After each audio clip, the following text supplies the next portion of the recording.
ഒരുവിധം എല്ലാവർക്കും അറിയാവുന്ന കാര്യമാണ് കോവിഡിന് ശേഷം ആഗോളതലത്തിൽ തന്നെ ആളുകളെ തിയേറ്ററിലേക്ക് അടുപ്പിക്കാൻ പറ്റാത്തൊരു സാഹചര്യം ഉണ്ട് എന്നത്.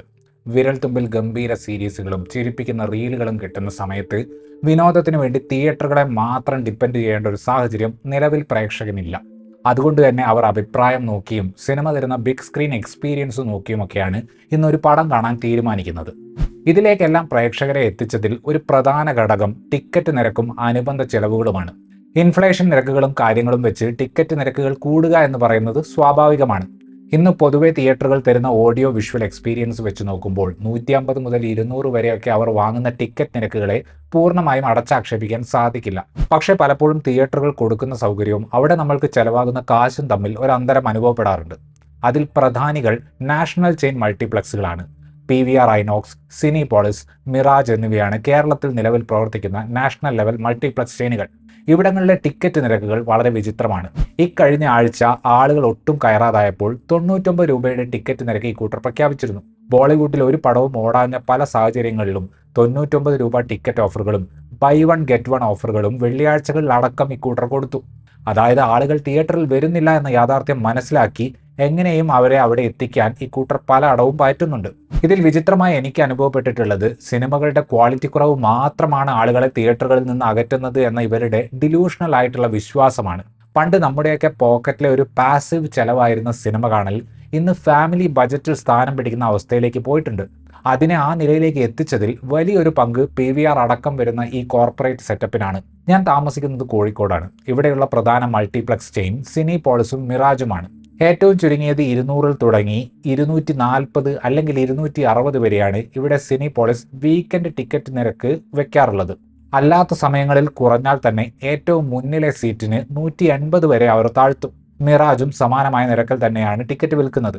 ഇത്തവണ നോമ്പുകാലത്ത് ആളുകൾ ഒട്ടും തിയേറ്ററിലേക്ക് വരാതായപ്പോൾ നിരക്ക് അവർ 160, 180, 200 ആക്കി താഴ്ത്തിയിരുന്നു. ഈ തിയേറ്ററുകൾ നൽകുന്ന അതേ സൗകര്യമോ അതിൽ കൂടുതലോ തരുന്ന സാധാരണ തിയേറ്ററുകൾ 160-ന് ഏറ്റവും നല്ല സീറ്റ് തരുമ്പോഴാണ് ഏറ്റവും മുന്നിൽ കഴുത്തുളുക്കി കാണുന്ന സീറ്റിന് ഇവർ 160 വാങ്ങുന്നത്.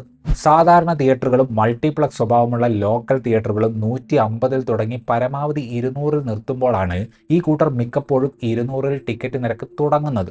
ഉള്ളത് പറയാമല്ലോ, ഒരു മാളിനകത്ത് ആണെന്നതും ഒരു ബ്രാൻഡ് ആണെന്നതുമല്ലാതെ പ്രൊജക്ഷനിലും സേവനത്തിലും സാധാരണ തിയേറ്ററുകളിൽ നിന്ന് ഒരു മികവും ഈ പറയുന്ന നാഷണൽ ചെയിൻ തിയേറ്ററുകളിൽ കാണാറില്ല. പറഞ്ഞ സമയത്തിൽ നിന്നും 10-15 മിനിറ്റ് വൈകി സിനിമ തുടങ്ങുക, പലപ്പോഴും 15 മിനിറ്റോളം ഇന്റർവെല്ലിൽ പരസ്യമൊക്കെ ഇട്ട് കണ്ടുകൊണ്ടിരിക്കുന്ന സിനിമകളുടെ ഫ്ലോ വരെ ഇവർ കളയാറുണ്ട്. ഇനി നിലവിലെ വിഷയത്തിലേക്ക് വരാം. എമ്പുരാനാണ് സിനിമാ ലോകത്ത് മൊത്തം ചർച്ചാ വിഷയം. സെർവർ ക്രാഷ് ആകുന്ന ലെവലിൽ പാൻ ഇന്ത്യ ലെവൽ ചർച്ചയായ ഈ സിനിമയുടെ ടിക്കറ്റുകൾ നമ്മുടെ നാട്ടിലെ മികച്ച സംവിധാനങ്ങളുള്ള സാധാരണ തിയേറ്ററുകൾ അവരുടെ നിലവിലുള്ള റേറ്റിൽ തന്നെ വിറ്റപ്പോൾ ഞാൻ മേലെ പറഞ്ഞ മൾട്ടിപ്ലക്സ് ചെയിനുകൾ നിരക്ക് കുത്തനെ കൂട്ടി. ഞാൻ ഈ വീഡിയോയ്ക്ക് വേണ്ടി ചെറിയ റിസർച്ച് നടത്തുന്നത് മാർച്ച് 22 ശനിയാഴ്ചയാണ്. ആ ദിവസം കോഴിക്കോട് സിനിപോളിസിലും മിറാജിലുമുള്ള ടിക്കറ്റ് നിരക്കുകൾ 160, 180, 200, 150, 170, 190 എന്നിങ്ങനെയാണ്. കോഴിക്കോടുള്ള മറ്റ് തിയേറ്ററുകളിലൊക്കെ അവർ സ്ഥിരം വാങ്ങുന്ന ടിക്കറ്റ് റേറ്റ് ആണ്. ഉദാഹരണത്തിന് പറയുകയാണെങ്കിൽ ARC കോർണേഷനിൽ 160 രൂപ.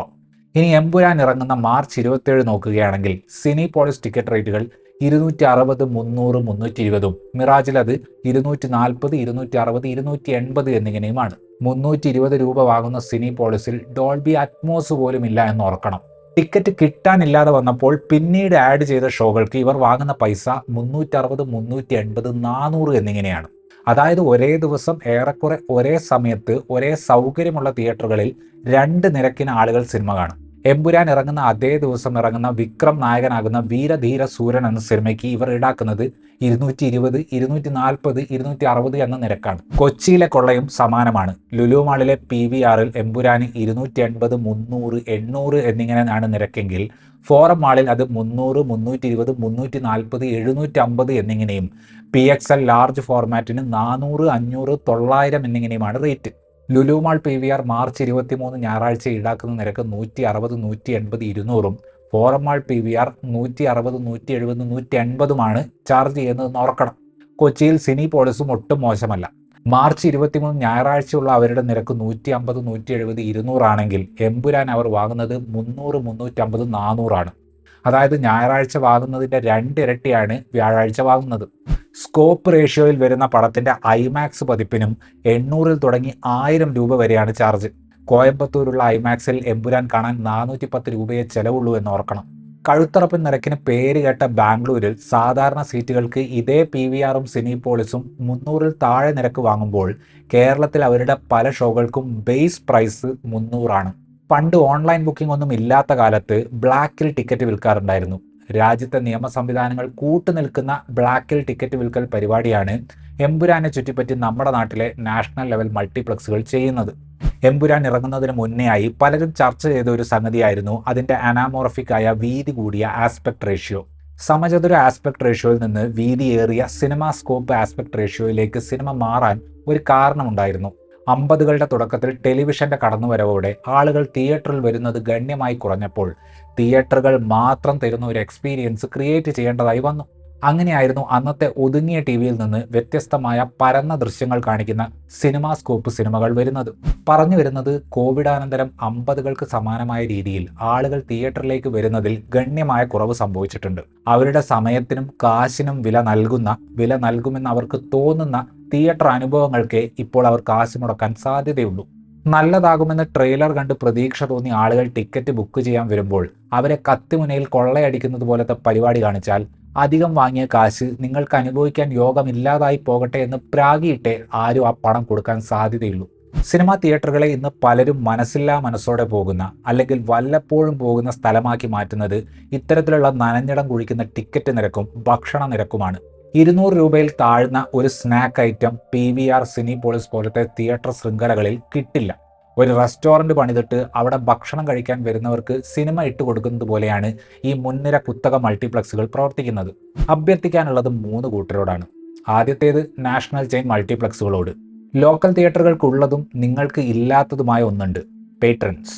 പ്രേക്ഷകനെ മാനിക്കുന്ന, അവൻ്റെ പോക്കറ്റിനെ കൊള്ളയടിക്കാത്ത തിയേറ്ററുകളിലേക്ക് പലർക്കും വീണ്ടും പോകാൻ തോന്നുന്നത് അവരെ സ്വീകരിക്കുന്ന സ്ഥലമായി തിയേറ്ററുകൾ അനുഭവപ്പെടുന്നതുകൊണ്ടാണ്.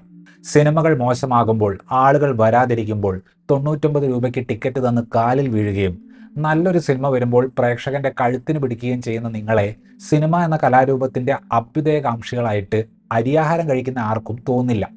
സിനിമാ തിയേറ്റർ എന്നാൽ ഒരു വെൽക്കമിംഗ് സ്പേസ് ആയിട്ട് പ്രേക്ഷകന് തോന്നിയില്ലെങ്കിൽ 99 രൂപയുടെ ടിക്കറ്റുകൾ വിൽക്കുന്ന ആഴ്ചകൾ ഇനിയും വരും.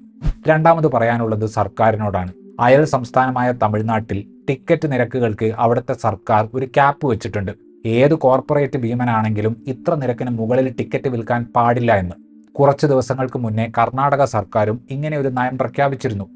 200 രൂപയ്ക്ക് മുകളിൽ ടിക്കറ്റുകൾ പോകരുത് എന്നായിരുന്നു അവിടുത്തെ സർക്കാർ തീരുമാനം. നിലവിൽ അത് വന്നിട്ടില്ലെങ്കിലും വൈകാതെ തന്നെ പ്രാവർത്തികമാകുമെന്നാണ് അറിയാൻ സാധിക്കുന്നത്. വലിയ തുകയുടെ ടിക്കറ്റ് ഉണ്ടെങ്കിൽ വലിയ ടാക്സ് കിട്ടുമെന്നറിയാം. ആ ടാക്സും നോക്കി ഇത്തരത്തിലുള്ള തോന്നിവാസങ്ങൾക്ക് നേരെ കണ്ണടച്ചാൽ ഭാവിയിൽ ഇത് കൈവിട്ടു പോവുകയും ജനങ്ങൾ തിയേറ്ററുകളെ കൈയൊഴിയുകയും ചെയ്യും. സിനിമ കാണാൻ ആളുകൾ ലോൺ എടുക്കുന്ന അവസ്ഥയിലേക്ക് കാര്യങ്ങൾ പോകുന്നതിന് മുന്നേ ടിക്കറ്റ് പ്രൈസിംഗ് ക്യാപ്പിംഗ് കൊണ്ടുവന്ന് ടാക്സ് അടയ്ക്കുന്ന ജനങ്ങൾക്കൊപ്പം നിങ്ങൾ നിൽക്കണം. മൂന്നാമത് പറയാനുള്ളത് സാധാരണ തിയേറ്റർ ഉടമകളോടാണ്. സിംഗിൾ സ്ക്രീൻ പൊളിച്ച് മൾട്ടി സ്ക്രീനുകൾ ആക്കുന്നതിൻ്റെ സാമ്പത്തിക യുക്തി മനസ്സിലാക്കാം. അതിനോടൊന്നും വിരോധമില്ല. PVR സിനിപോളിസ് പോലെയുള്ളവർ നടത്തുന്ന മുതലെടുപ്പ് കണ്ടിട്ട് ദീപസ്തംഭം മഹാശ്ചര്യം ഞങ്ങൾക്കും കിട്ടണം പണം എന്ന് കരുതി ദയവ് ചെയ്ത് കഴുത്തറപ്പൻ പണം വാങ്ങി പ്രേക്ഷകനെ പിഴിയാൻ നിൽക്കരുത്. കയറുമ്പോഴും ഇറങ്ങുമ്പോഴും നടുവണങ്ങി നമസ്കാരം പറയുന്നുണ്ടെങ്കിലും അക്കൂട്ടരെ സിനിമ കാണാൻ പോകുന്നവർ ആരും നന്ദിയോടെയല്ല സ്മരിക്കുന്നത്, പിടിച്ചുപറിക്കാരായിട്ടാണ് നോക്കിക്കാണുന്നത്. നിങ്ങളുടെ നാട്ടിലെ നാഷണൽ ചെയിൻ അല്ലാത്ത ഏതെങ്കിലും തിയേറ്റർ എമ്പുരാന്റെ ടിക്കറ്റ് ഡിമാൻഡ് മുതലെടുത്ത് ടിക്കറ്റ് നിരക്ക് വർദ്ധിപ്പിച്ചിട്ടുണ്ടോ? ഉണ്ടെങ്കിൽ ഒന്ന് കമൻറ്റ് ചെയ്യൂ. ഈ വീഡിയോ ഇഷ്ടപ്പെട്ടാൽ ലൈക്ക് ചെയ്യുമെന്നും ചാനൽ സബ്സ്ക്രൈബ് ചെയ്യുമെന്നും കരുതുന്നു. താങ്ക്